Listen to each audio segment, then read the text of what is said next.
10वें दिन यहाँ आ जाते। अब उनका पाप कर्म का बुखार उतर गया। अब परमात्मा ने कहा था कि बेटी आज तू 40 वर्ष की थी जब तेरी डेथ होनी थी। उसने कहा जी हाँ बिल्कुल ठीक 40 वर्ष की थी जिस दिन मेरे को सांप लड़ा, सर्प डसा।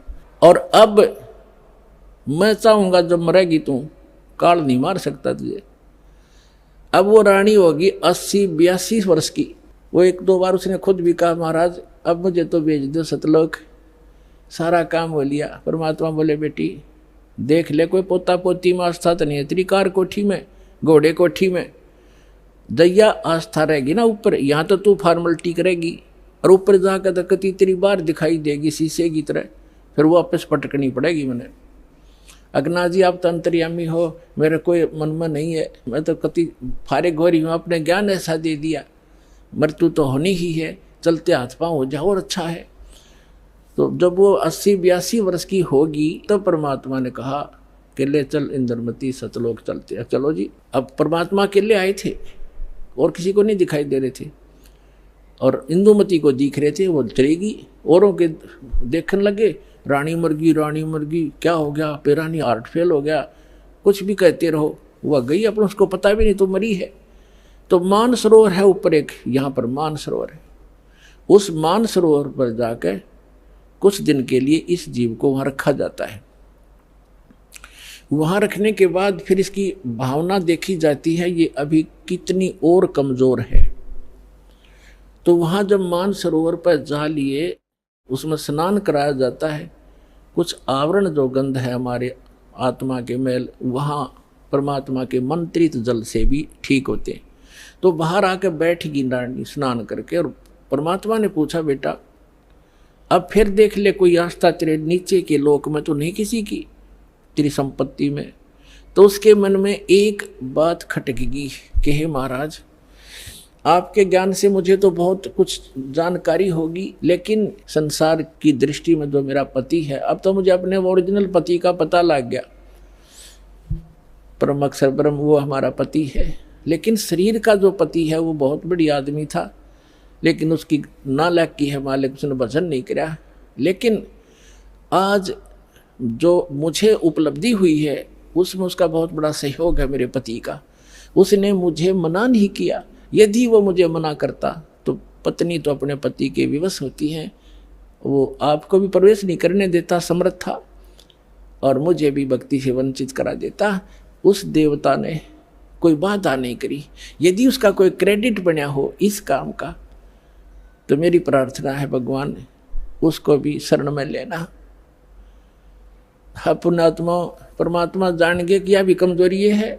जैसे कल बताया था एक वृद्ध व्यक्ति डॉक्टर के पास चला गया, कमजोर सा होता ही है वृद्ध, मांस खत्म अस्थि पंजर शेष।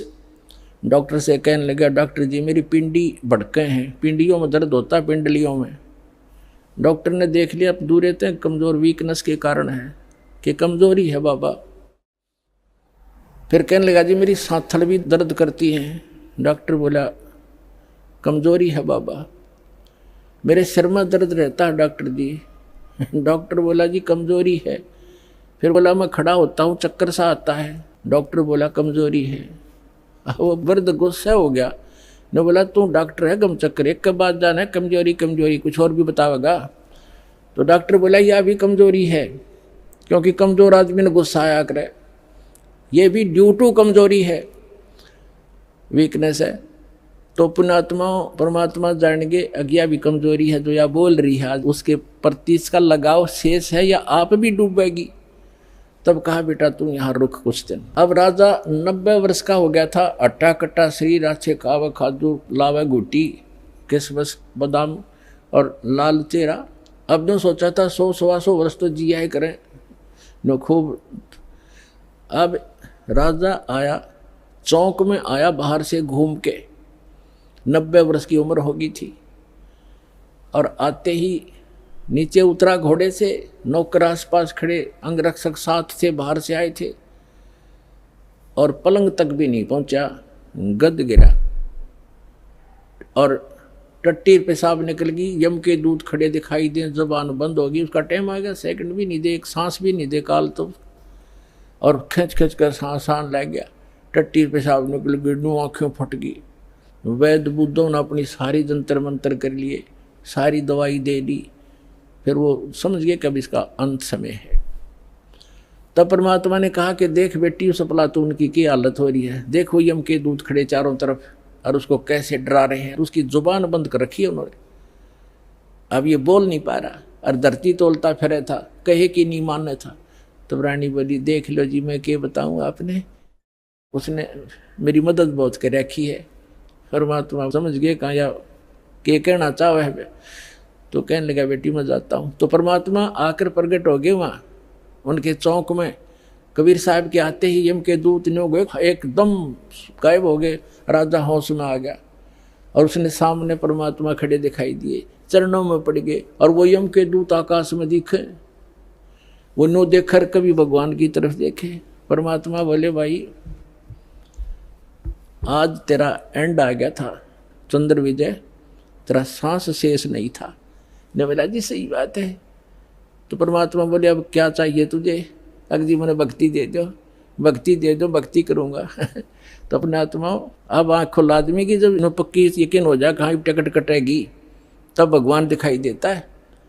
कहते हैं दुख में सुमन सब करे, सुख में करे ना कोई। और जय सुख में सुमन कर ले दुख क्यों होए? तो परमात्मा बोले 2 साल दूंगा तेरे को, और 2 वर्ष में जो भक्ति कर लेगा तो ठीक से, ना तो फिर तेरी बिरान मिट्टी हो जाएगी। दे के बच्चों ने राजपाठ और बैठ गया माला लेके। 2 साल के अंदर सारी कसर काट ली। कहते हैं जीवन तो थोड़ा ही बला जो सत सुमरण हो, और लाख वर्ष का जीवना लिख रहनी को। तो इस प्रकार उन दोनों प्राणियों का मोक्ष किया उस कबीर भगवान ने। बोलो सतगुरुदेव की।